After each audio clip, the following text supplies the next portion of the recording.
안녕하세요. 오늘은 이제는 눈으로 보고 구입하지 말아야 되는 다육이 몇 가지를 소개해 드릴까 합니다. 그 첫 번째 다육이는 라울금입니다. 이 라울금처럼 이 금을 가지고 태어난 그런 다육이들 같은 경우는 이제는 구입하지 않는 게 좋습니다. 이 일반 국민이와 다르게 이 금품종 같은 경우는 아주 뜨거운 기온과 뜨거운 직광을 그렇게 좋아하는 그런 다육이들은 아닙니다. 은은하게 들어오는 간접광에서 잘 자라는 다육이들이기 때문에 우리나라 6월 이후부터 8월 말까지는 아주 힘들어하는 그런 품종들이라고 할 수 있습니다. 이런 품종들 같은 경우는 강한 햇살에 무너져 내리는 경우가 종종 발생을 하는데요. 특히 오늘 소개하는 다육이들 같은 경우는 더 그런 모습을 많이 보여준다라는 생각을 하시면 됩니다. 그러나 너무 두려워할 필요성은 없습니다. 환기와 간접광, 약한 햇살에서 키운다 그러면 그나마 좀 얼굴을 수영을 만들어 가면서 키울 수 있다라는 말씀을 드리고 싶습니다. 그럼 오늘의 첫 번째 다육이 라울금에 대한 이야기를 시작하겠습니다. 이 라울금 같은 경우는 참 예쁜 품종이지만 가장 미운 계절이 아마 6월부터 8월 말까지라고 생각을 합니다. 지금 안쪽에서 나오는 금들 같은 경우는 거의 다 올금이죠. 이런 올금 같은 경우는 더 여름을 나기가 쉽지 않습니다. 이 안쪽에는 그나마 녹이 섞여 가지고 이렇게 자연스럽게 이 여름을 어렵지 않게 날 수 있겠지만 이 안쪽에 있는 노란색빛 얼굴을 가진 그런 라울금 같은 경우는 10중 8구 잎이 말라가거나 아니면 떨어지거나 둘 중에 하나랍니다. 이런 라울금 같은 경우는 어떻게 관리를 해야 되냐면 이 강한 직광에 내몰면 큰 문제가 발생하기 때문에 이런 다육이들 같은 경우는 그늘에서 키우는 게 오히려 여름을 어렵지 않게 날 수 있는데요. 그러나 이 그늘에서 키운다 그래서 환기가 안 되는 그냥 이렇게 좀 뭐라 그래야 되나요? 가장 귀퉁이 이런 곳에서 키우기보다는 바람이 잘 통하는 곳에서 키우는 게 좋습니다. 그리고 지금 이런 라울금을 착한 가격에 구입하시는 분들이 있는데 이제는 구입을 하지 않는 게 좋습니다. 지금부터는 라울금 자체도 뜨거운 기온을 힘들어하기 때문에 지금 구입해서 분갈이를 하고 키운다 그러면 거의 다 잎이 떨어지거나 물러가는 경우를 확인할 수 있을 겁니다. 라울 자체가 이 여름을 그렇게 좋아하는 그런 품종이 아니기 때문에 특히 이 라울금 같은 경우는 변이가 온 상태이기 때문에 더 어려울 가능성이 높습니다. 지금 물을 많이 주면서 키우시는 분들이 있을 건데요. 이 라울금은 이제 서서히 물 양을 조금씩 줄여가면서 키우는 게 좋다라는 말씀을 드리고 싶습니다. 번째 소개해드리는 다육이는 우주목금입니다. 우주목금 자체는 그 녹이 많이 들어가서 아까 보여드렸던 라울금만큼은 여름을 보내기가 그렇게 어렵지는 않습니다. 그러나 오늘 소개하는 금 품종 같은 경우는 거의 대부분이 우리나라 뜨거운 기온을 버티지 못할 가능성이 높아서 저 같은 경우는 대부분 이 여름이 오는 6월 중순서부터 8월 말까지는 강한 햇살보다는 은은하게 들어오는 그림자가 비추는 그런 햇살에서 주로 키우고 있습니다. 그래야지만 안전하게 키울 수 있는데요. 이 금품종 자체가 일반 정상적으로 태어난 그런 이 품종들과 다른 특징을 가지고 있기 때문에 한번 이렇게 무너져 내리기 시작하면 걷잡을 수 없을 정도로 이 상태가 안 좋아지는 경우가 있기 때문에 처음부터 너무 무리하게 욕심을 부려서 강한 직광에 내모는 그런 경우가 발생하지 않고 특히 여름에 구입하는 게 정말 좋지 않습니다. 지금 시기부터 자리를 잡는다 그래도 뿌리가 제대로 활착을 할 수 없기 때문에 어느 정도 경험 있는 분들 같은 경우는 어렵지는 않을 겁니다. 그러나 금을 처음 접하고 다육이를 키운 지 얼마 안 되신 분들 같은 경우는 지금부터 뿌리를 내리게 유도를 한다 그래도 장마가 왔을 때 이 뿌리가 어느 정도 습도와 물을 그대로 끌어올리지 못하기 때문에 거의 대부분이 잎이 떨어지는 그런 증상을 경험하게 됩니다. 그래서 이런 다육이들 같은 경우는 여름에 구입하지 말라는 이유이기도 하고요. 그나마 오늘 지금 소개해드리는 우주목 백금 같은 경우는 그나마 우리나라 여름을 조금은 쉽게 날 수 있지만 풍성하게 키우고 안전하게 키우고 화상을 덜 입게 키우려 그러면 꼭 그늘진 곳에서 키우라는 말씀을 드리고 싶고, 웬만하면 이런 다육이들 같은 경우는 가을에 구입하는 것을 추천드린다는 말씀을 드리고 싶습니다. 세 번째 다육이는 방울복랑금입니다. 매번 소개해 드렸던 그런 품종이기 때문에 낯설지 않을 거라고 생각을 하는데요. 아마 방울복랑금이 가장 예쁜 시기일 거라고 생각을 합니다. 그래서 판매대에 올라오면 빠른 시간에 이렇게 판매가 되는 그런 경우가 많은데요. 그러나 이 예쁘다 그래서 선뜻 구매를 하는 거는 약간 미루는 게 좋다라는 말씀을 드리고 싶습니다. 키우지 말라는 게 아니라 가을에 기다렸다가 가을에 구입을 하는 게 좋고요. 이렇게 가장 아름다운 얼굴을 하고 있다라는 거는 그만큼 뿌리 활동이 그렇게 왕성하지 않다라는 말씀을 드리고 싶은 겁니다.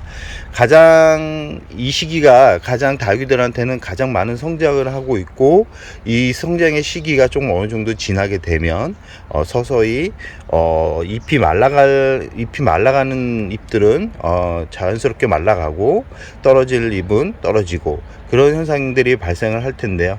그러나 지금 뿌리가 어느 정도 멈춰가고 있는 시점에서 구입을 해서 분갈이를 하고 물을 주면서 키우기에는 조금 시간적인 부분이 부족하다라는 말씀을 드리고 싶습니다.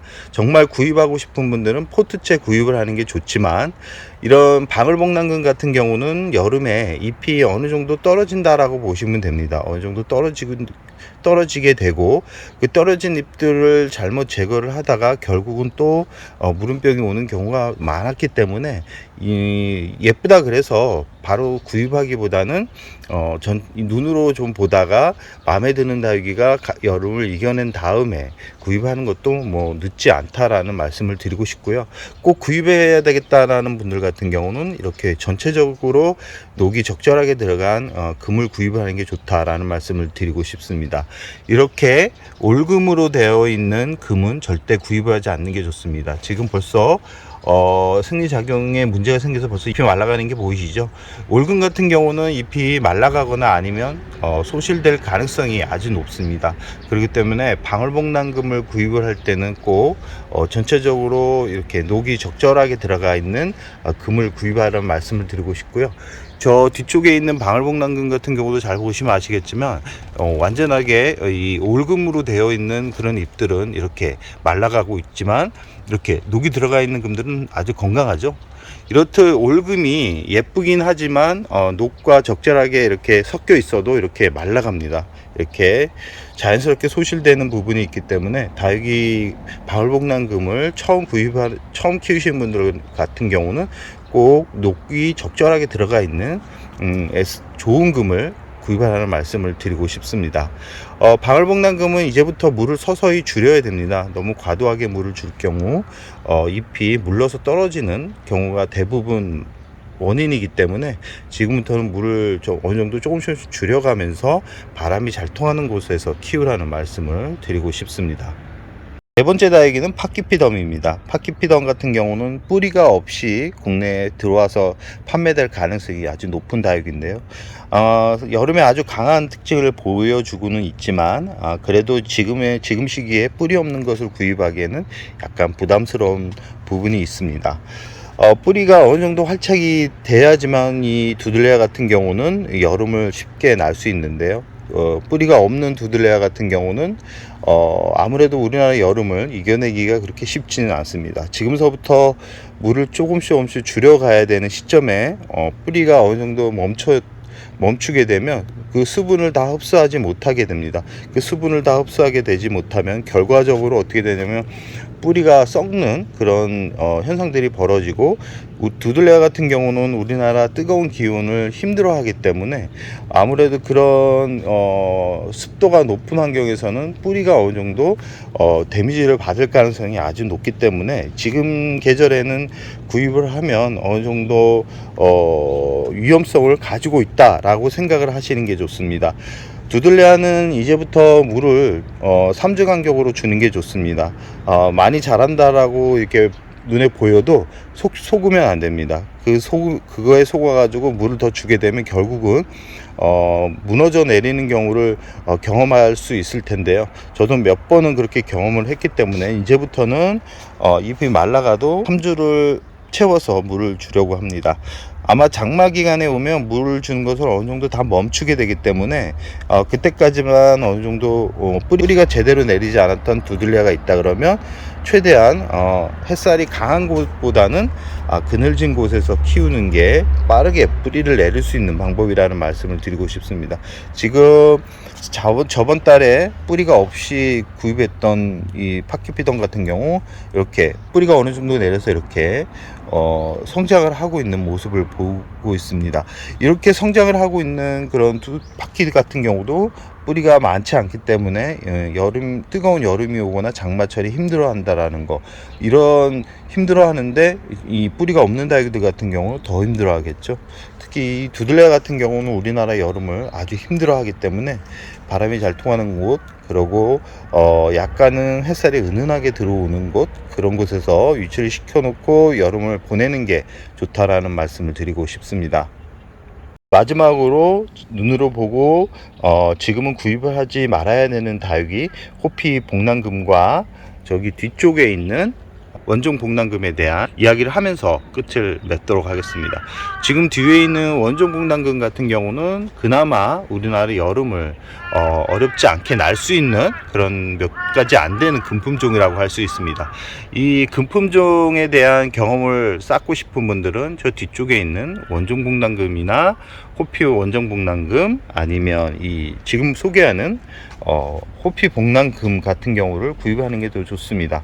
왜 그러냐면 아까 방울복랑금이나 우주목금이나 라울금 같은 경우는 올금이 나올 가능성이 높습니다. 올금 같은 경우는 쉽게 무너져 내린다라는 것을 몇 번을 말씀드렸는데, 이렇게 호피복랑금이나 아니면 호피방울복랑금이나 아니면 아까 보여드렸던 원종복랑금 같은 경우는 올금이 나와도 다른 그런 금품종에 비해서 떨어지는 확률이 그렇게 높지 않습니다. 그러나 지금 호피방울복랑금 같은 경우는 뿌리가 어느 정도 제대로 내려야지만 그런 위험을 어느 정도 벗어날 수 있는데요.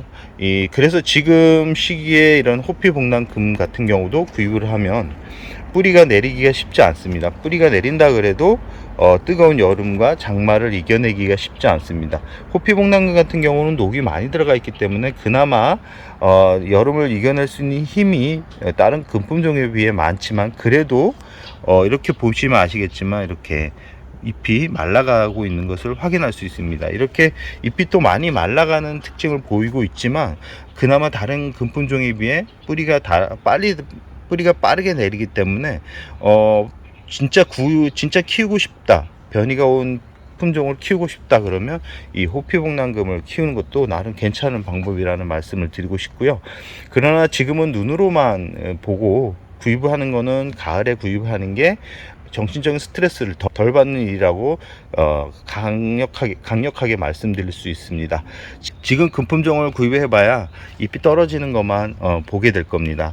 그런 성장을 시킬 수 있는 그런 힘이 없기 때문에 괜히 구입해서 스트레스를 받기보다는 그냥 남의 거 구경하다가 마음에 드는 게 있다 그러면 가을에 조금은 더 큰 가격은 더 착하게 구입을 하는 게 오히려 정신적인 건강에 좋다라는 말씀을 드리고 싶고요.